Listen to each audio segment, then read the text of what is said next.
Quando a gente tá sonhando, a fluência é incrível. Eu falo muito melhor os idiomas durante o sono. Eu durmo 6 horas e eu fico bem. Não, você não fica bem. Você só se acostumou a não estar bem. O cérebro de uma pessoa que tá há 2 anos dormindo 4, 6 horas por dia, ela tá funcionando no 30% ali. O pessoal que fica falando, mas a psicanálise é pseudociência, e Freud, tipo assim, ele não tava nem aí se era pseudociência ou não, ele só tava querendo fazer o estudo dele. E aí, pessoal, sejam bem-vindos a mais um episódio aqui no Moonlab, toda segunda-feira fazendo ciência da linguagem com você. Eu sou Eric Salieri, estou aqui com meu co-host André Reis, trazendo para vocês a ciência com a experiência da vida real. E hoje o episódio é sobre o sono e todos os assuntos relacionados a sono, a dormir e aprendizagem de idiomas, porque, na verdade, apesar de inicialmente parecer assuntos bem distantes, eles estão bastante correlacionados, então tem uma ligação direta entre os dois. Então, assim, a gente tem diversas formas de abordar o assunto, mas uma das primeiras coisas que eu gostaria de compartilhar com vocês é a importância da higiene do sono. Então, se vocês gostam de desenvolvimento pessoal, provavelmente vocês já escutaram falar sobre a higiene do sono, e não diferentemente, aqui, quando o assunto é aprendizagem de idiomas, os princípios se aplicam aqui também. Então, se você não tem um sono regularizado, se você não dorme bem, se você acorda demais durante a noite, isso impede com que o seu hipocampo armazene as informações da forma correta. Então, é durante o sono que a gente tem essa consolidação de memórias. Então, é muito interessante como que tem diversos fatores. Um dos assuntos que é recorrente aqui pra gente, que é sobre sonhar em outros idiomas. Eu quero saber de vocês, comentem aí quem já sonhou em outro idioma. E é um fenômeno que, pra mim, assim, não vou dizer que acontece sempre, tá, pessoal? Mas com uma razoável frequência acontece comigo em sonhar principalmente em inglês, mas em outros idiomas também. E pra mim isso acontece muito quando eu tô completamente imerso no idioma. Então, quando eu tô consumindo 6 horas para mais aí daquele idioma por dia, é quando eu consigo perceber e ver o idioma chegando nesse nível mais inconsciente, assim, dentro dos reinos dos sonhos, vamos dizer assim. Uma coisa interessante, André, aí me diz se você já teve esse tipo de experiência também. Quando a gente tá sonhando, a fluência é incrível. Eu falo muito melhor os idiomas durante o sono. É impressionante. Poucas foram as experiências que eu tive, né? Eu já sonhei em norueguês, claro que não era alterar a linguagem do sono, norueguês, sabe? Eu lembro que foi num dia que eu fui no mercado, e geralmente quando eu vou no mercado, eu faço uma imersão no norueguês, porque eu tento colocar o nome das coisas das prateleiras ali em norueguês pra eu meio que aprender no vocabulário, né? Eu lembro que eu sonhei e ficou na minha cabeça essa frase, que é "kan vidra no eller", que seria tipo, tem como a gente ir embora logo, sabe? Tipo, impacientemente falando. Isso ficou gravado no meu vocabulário, né? Esse eller no final, eller significa ou, or. Só que Uhum. quando você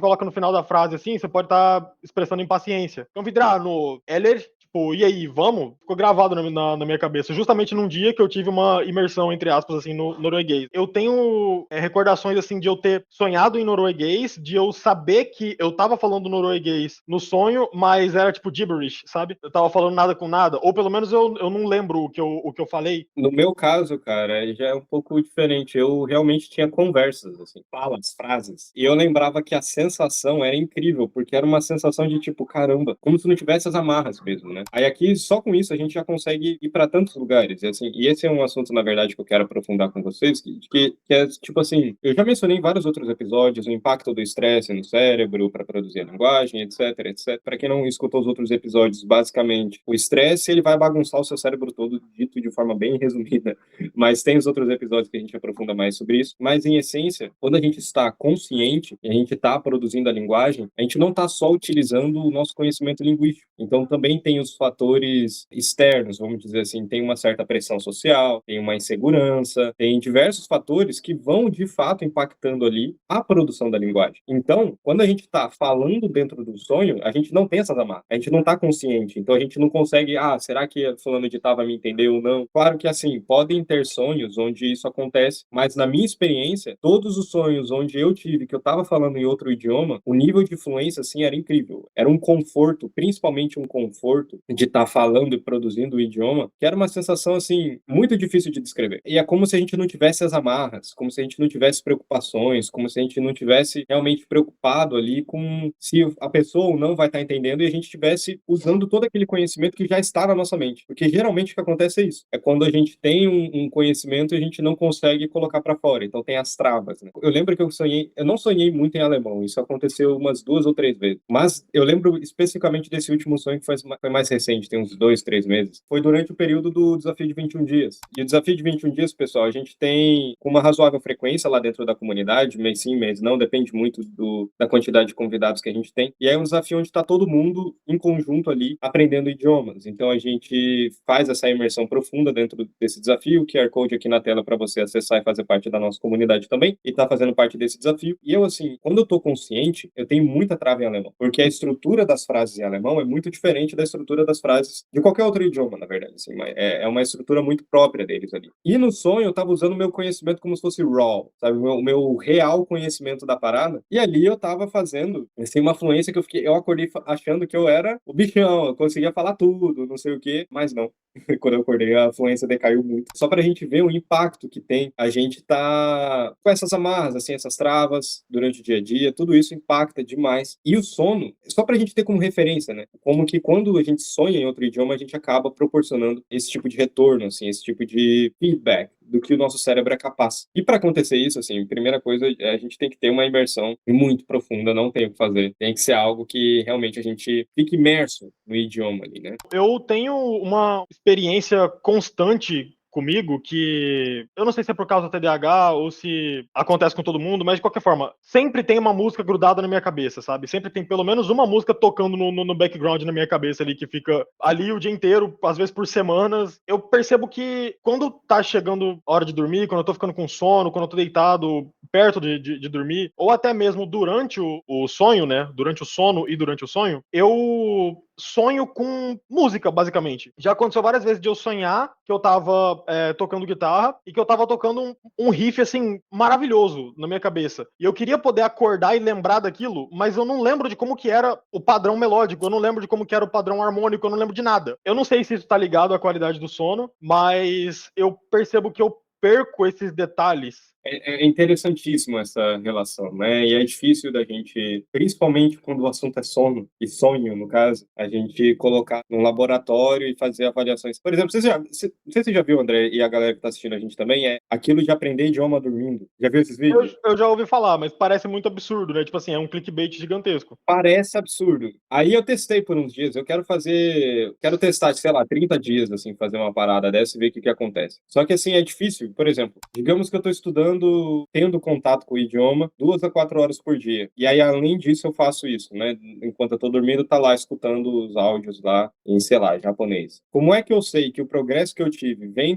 disso de escutar áudio enquanto tá dormindo e não dos estudos? Ou então, como é que eu separo, né? 70% foi dos estudos em si, do contato com o idioma, e 30% foi dos áudios dormindo. É muito difícil. Eu assisti alguns vídeos e os que eu vi, eles eram repetindo palavras assim, então, sei lá, given, pegar, get ear, eles ficavam repetindo, repetindo, repetindo. Aí, assim, realmente não sei qual que é o nível de utilidade disso daí. Não sei se é algo que realmente funciona, algo realmente prático, mas é algo que não posso negar que me traz uma certa curiosidade, do ponto de vista que é o seguinte, quando a gente está dormindo, a gente ainda processa informações, né? E é isso que permite a gente acordar durante a noite caso aconteça alguma coisa. Então, digamos que você está dormindo, aí você escuta uma sirene, de repente aconteceu, sei lá, um incêndio na cidade, e esse incêndio está indo para sua casa. Então, você está processando essas informações do externo, é eficiente para sua sobrevivência. Então, partindo desse pressuposto, nosso cérebro também continua recebendo e interpretando esses sinais. Então, como é que o cérebro sabe que aqui é um sinal de uma sirene ou é um sinal de um idioma? Então, por exemplo, quando alguém chega e fala assim,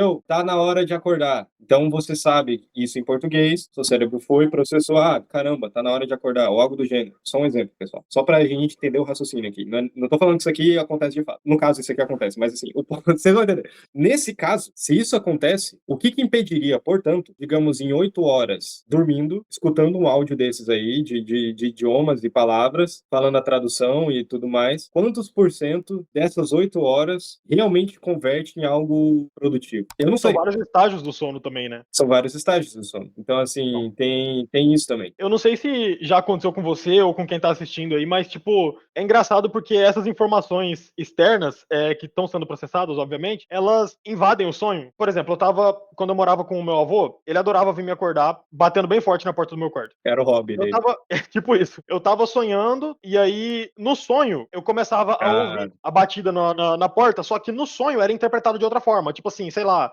vamos supor que no sonho eu via um cara martelando alguma coisa assim, fazendo o mesmo ritmo que ele tá batendo na porta. Aí eu acordava e via que ele tava batendo na porta e era aquele mesmo som, só que o meu sonho tava sendo interpretado de outra forma visualmente, sabe? Meu sonho tava renderizando de outra forma. Agora, quanto a essa coisa da porcentagem que você falou, né? Eu li 2 estudos, um chama Sleep Dependent Learning and Memory Consolidation e o outro chamado Sleep Dependent Memory Triage, Evolving Generalization Through Selective Processing. Ambos são de Matthew P. Walker e Robert Stiggold, porém um é de 2004, o primeiro, né, e o outro é de 2013. Eles fizeram um estudo bem extensivo em relação à memória e tudo mais, não fala só de linguagem, né, mas eu peguei só a parte da linguagem que fala aqui, e o que acontece? Eles descobriram que as palavras que a gente aprende durante o sono, elas são gravadas no nosso léxico mental. Como que eles descobriram isso? Eles fizeram um teste com crianças.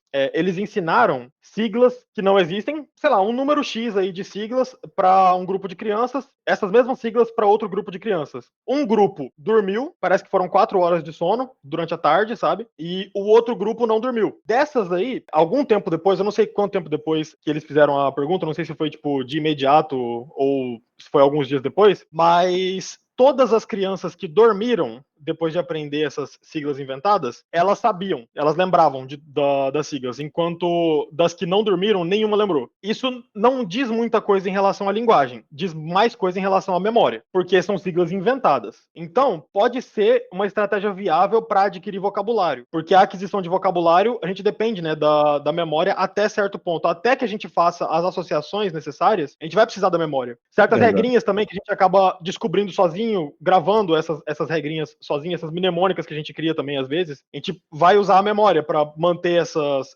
associações vivas, de certa forma, né? É meio que a memória é o elo entre o significado e o significante, né? Essa questão agora me fez pensar em outra coisa também, que é, por exemplo, isso dos sons do externo invadir o sonho ali, de fato é um fenômeno. Tinha um nome para isso. Eu não lembro agora qual que é o nome. Eu não lembro também agora se eu acho que é entre o estágio 2 e o estágio 3 do sono, não lembro. Mas o que eu fiquei pensando agora é se, considerando que eu tenha 4 a 6 horas de contato, novamente, contato, não estudo, tá, pessoal? É contato com o idioma por dia, e eu ainda consumo durante a noite esses videozinhos aí de palavras e etc, para escutar enquanto dorme. Quais são as chances desse som invadir o meu sonho? Seria interessante, assim. Mas, enfim, mudando de ângulo aqui do assunto, pessoal, tem algo muito importante sobre o sono também. Quando a gente não tem o sono regulado, isso atrapalha toda a nossa vida. Então, assim, eu durmo 6 horas e eu fico bem. Não, não, você não fica bem. Você só se acostumou a não estar bem. Então, assim, isso é um consenso. Isso da higiene do sono é um consenso tão grande dentro das neurociências. Então, às vezes a gente fica tão concentrado em estar estudando um idioma, estar estudando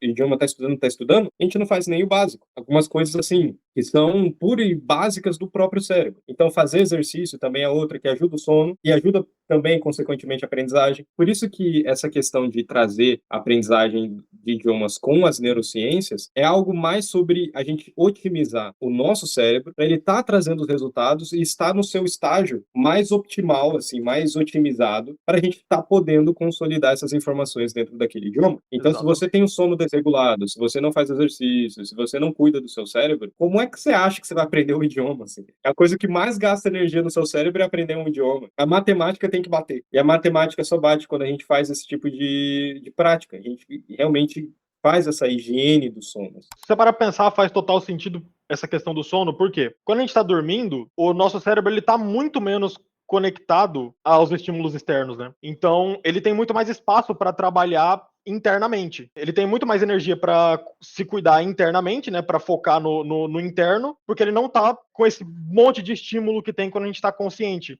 ouvindo, prestando atenção e interpretando sons, sentindo a luz, sentindo o calor, esse tipo de coisa. Você não vai, né, perceber durante o sono. Então, naturalmente, alguns neurotransmissores vão ficar mais ativos e outros vão ficar menos ativos, né? Então, isso vai criar condições ideais ali para o seu cérebro trabalhar de forma interna, ao invés de reagir ao mundo afora, né, ao mundo exterior. E uma coisa que eu tenho para dizer é que é o seguinte, semana passada, mais ou menos, eu tive um episódio que, cara, eu não conseguia dormir por nada nesse mundo, por nada. Acho que eu fui dormir lá pelas 3 da manhã, eu fiquei revirando na cama para lá e para cá, não conseguia dormir de jeito nenhum, e eu tinha compromisso cedo. Então eu devo ter dormido, assim, umas 3 horas no total de sono, sabe? Desde então, eu tô tentando meio que recuperar ali, voltar à rotina ideal do meu sono, que já nunca foi muito boa, né, convenhamos, também nunca foi tão horrível quanto isso, né? E afetou muito meu estudo de norueguês. Praticamente eu só me mantive no mesmo nível. Eu não aprendi nada novo. E eu não tenho motivação pra ir atrás. Eu tô indisposto. É Vira ruim. uma bola de neve, cara. Exatamente. Parei até de ir na academia, por exemplo. Aí não pode, aí é proibido. E pessoal, para a gente entender por que que isso acontece, dentro do nosso cérebro aqui, a gente tem essa parte frontal aqui, chamado córtex pré-frontal. Nessa região é onde ficam majoritariamente as funções executivas. Essas funções executivas, elas são responsáveis, e assim, não se atentem muito aos nomes técnicos, tá? É só título de curiosidade para vocês. Mas essas funções cognitivas, elas são responsáveis, por exemplo, sobre a sua tomada de decisão, o controle inibitório. O que que seria controle inibitório? A sua capacidade de dizer não, sua capacidade de, por exemplo, você tá dando scroll down lá no Instagram, aí você fala assim, ah, não tenho que fazer isso, não posso fazer isso, eu tenho que estudar, eu tenho que ler, eu tenho que fazer alguma outra coisa, eu tenho que ir pra academia. Então, quando a gente tá sleep deprived, a gente tá sem, qual que é o nome disso em português, cara? Tá com Faltando falta sono. de sono, né? Tipo, Porque isso se acumula, tá, pessoal? Então, assim, se você dormiu um dia 5 horas, você vai ter que dormir 13. E é muito improvável que você vai dormir 13. Porque, enfim, é todo um cálculo do sono em si, aí envolve novamente a higiene do sono. É um processo que tem que ser feito através do tempo. E essas funções executivas, elas são muito importantes para diversos sentidos. Para você usar as palavras certas, o seu tempo de raciocínio. Então, para você lembrar de alguma coisa, você está usando o seu córtex pré-frontal também. Quando a gente está com um sono ruim, isso embaralha todo aqui o córtex pré-frontal. E isso também acaba atrapalhando, portanto, a sua produção da linguagem em um segundo idioma. Eu já tive um aluno uma vez que eu perguntei para ele, estava estudando há mó tempão, não sei o quê, eu fiquei assim, tá, mas vamos pro básico. Como é que é a tua rotina aí? Ah, eu faço um monte de coisa, faço isso, isso, isso, isso. Eu, beleza. Não, mas peraí. Que hora que tu vai dormir? 2 da manhã. Que hora que tu acorda? 6. Eu fico... E tem quanto tempo que você tá fazendo isso? Ah, uns 2 anos. Eu fiquei assim, meu Deus. Cara, o cérebro de uma pessoa que está há 2 anos dormindo 4, 6 horas por dia, ela está funcionando no 30% ali. Ela simplesmente se adaptou e ela está há tanto tempo sem ter essa higiene do sono, sabe? Sem estar no seu estado mais natural, assim, do cérebro, que ela sequer se lembra do que o cérebro dela realmente é capaz. Dicas práticas, pessoal, para vocês estarem aplicando aí. Chega às 6 horas, 7 horas da noite, não usa luz branca. Luz branca dá esse sentimento de sobrevivência, de que é a luz do dia. Então, isso faz com que o nosso cérebro fique ativado. Então, optem por luzes amareladas. Dimly lights. O que é dim, cara? dimly O que é lit. dim em português? Isso é muito vocabulário jogo, né? The chamber was dimly lit. Nossa, na moral. Vocês verem, né, como vão as associações. Mas é, tipo assim, aquela iluminação mais amarelada mesmo, assim, mais cozy, Baixa, aconchegante. Utilizar óculos ou as funções do celular. Eu, assim, sendo honesto, eu não sei o quanto que filtro de luz azul de aparelhos funcionam, mas de óculos eu sei que funciona. Então, você utilizar, se você tiver no notebook, no celular, você está utilizando um óculos de filtro de luz azul também ajuda. Além disso, você está utilizando o filtro de luz azul do próprio celular, do notebook, etc. Você não ficar consumindo conteúdos que são muito ativos, assim. O contexto ideal é que você nem use o celular 2 horas antes de dormir, mas assim, quem que realisticamente faz isso, né? Eu tentei por um tempo, mas fica naquela coisa de vai e volta, vai e volta, vai e volta, vai e volta. Então fala assim, ó, se você conseguir, incrível. Se você não conseguir, tenta só não consumir conteúdos muito ativos. E tem outro ponto também que é interessante, isso aqui da minha experiência pessoal, tá? Eu fazia muito power naps. Tipo assim, cochilos de 15 minutos, basicamente me auto-hipnotizava. Aí eu fazia uma sessão de estudos de 1 hora, assim, sessão de estudos, aí eu fazia um power nap de 15. Funcionava bem para mim, assim, para consolidar as informações e tudo. Novamente, é difícil da gente saber na prática, né, o quanto que isso vira um conhecimento de fato, mas para mim funcionava muito bem. Então vocês podem estar experimentando isso aí também. Mas assim, é basicamente um cochilo profundo, assim, você faz uma hipnose, tem vídeo aqui no YouTube, vocês conseguem achar isso. Você faz uma auto-hipnose para você descer no sono profundo mais rápido. Consumir sempre o idioma e tudo e fazer essa higiene do sono, né, pessoal? Assim, busquem sempre estar dormindo 7, 8 horas, no mínimo 7. E fiquem atentos a como o corpo de vocês responde a tudo isso, porque eu, por exemplo, se eu durmo 6 horas, eu não consigo operar, eu não consigo fazer nada. E se por acaso você não tiver opção, você ter que dormir 4, 5 horas porque você tem um compromisso muito importante, o dia foi corrido, não sei o quê, compensa depois, no mesmo dia se possível. Então vai lá, acorda, faz o que você tem que fazer e volta a dormir depois, mas não deixem de ter essa higiene do sono, um sono ali bem apropriado, certinho, porque isso vai estar alavancando os estudos de vocês com certeza. Eu tenho uma coisa para adicionar sobre isso do sono, assim, que pode ajudar também, é a luz do sol, né? Você tomar sol é uma coisa que o seu corpo entende que você tá acordado, porque às vezes você fica muito tempo sem tomar sol, o sol é um indicativo de que está dia. Não é como se o seu cérebro tivesse ali um relógio pré-definido falando qual que é o seu ciclo circadiano e tudo mais, né? Então o sol ele ajuda muito, além das vitaminas, dos hormônios que vai liberar no seu cérebro. Tomar sol é tão importante quanto fazer exercício, né? Falar bem a verdade. Uma coisa interessante sobre isso daí, da luz azul e da luz amarela que eu ouvi dizer, é que o nosso cérebro ele associa a luz azul com o dia claro, porque o céu tá azul. O reflexo dessa cor, nosso cérebro tá acostumado a associar de milhões de anos atrás já, que é dia, enquanto o amarelo é a cor do pôr do sol, então o sol tá se pondo, o seu cérebro tá associando com o final do dia. Isso não tem como comprovar, faz sentido, você parar pra pensar. Isso aí é bem aceito dentro da literatura científica. E tem gente que gosta de falar que tudo é pseudociência, né? Tipo, o pessoal que fica falando, mas a psicanálise é pseudociência, e Freud, tipo assim, ele não tava nem aí se era pseudociência ou não, ele só tava querendo fazer o estudo dele. Tem coisa que funciona pra cada pessoa de um jeito. O melhor exemplo disso, que na minha vida principalmente, é quando eu tava tentando encontrar um remédio melhor do TDAH pra mim, e um dos que me foram recomendados foi o Stavigile. O Stavigile, ele é um remédio pra narcolepsia. O que é narcolepsia? É a pessoa que sente sono excessivo. Então, aquela pessoa que, não importa quantas horas ela dorme, ela tá capengando o dia inteiro, de estar pescando o dia inteiro, sabe? Como esse remédio te deixa atento, te deixa ligado, né, ele te deixa acordado, dizem que é bom também pro TDAH. Tem pessoas que esse remédio funciona pro TDAH. Eu tomei ele, teve dias que eu tomei ele e passei a tarde inteira dormindo. Um remédio para te deixar acordado. Eu tomei e passei a tarde toda dormindo. Cada corpo é um corpo, cada organismo é um organismo. Meu corpo, infelizmente, o meu cérebro, o meu corpo tem resistência àquele remédio. Não funciona comigo. Então pode ser que certas dicas aqui não vão funcionar com você. Isso é normal. Nem tudo vai funcionar para todo mundo. Mas aí vem aquela coisa da autonomia do estudante, você procurar qual que é, os métodos que vão funcionar melhor para você, a combinação de métodos que vão funcionar melhor para você e mandar ver com base nisso, entendeu? E desenvolvendo e se descobrindo. A jornada do aprendizado de idiomas é isso, né? Não é só você ir aprendendo os idiomas, é você fazer, é uma jornada de descoberta mesmo, né? Não só com o idioma, mas com você mesmo. A minha consideração final em relação a tudo que foi dito é que é o seguinte: da mesma forma que o sono vai te ajudar a gravar padrões linguísticos, ele também vai te ajudar a gravar maus hábitos, né? Então, se você aprende uma palavra errado, por exemplo, porque você olhou no Google Tradutor, e você vai dormir certinho e tudo mais, você tem a chance de você consolidar esse conhecimento de forma errada. Então, não criem maus hábitos. E tudo isso, pessoal, a gente tem mais aprofundadamente dentro da nossa comunidade. QR Code aqui na tela, link na descrição também. Deixem comentários e sugestões para os próximos episódios. E eu vejo vocês na segunda que vem. Até mais. Bices.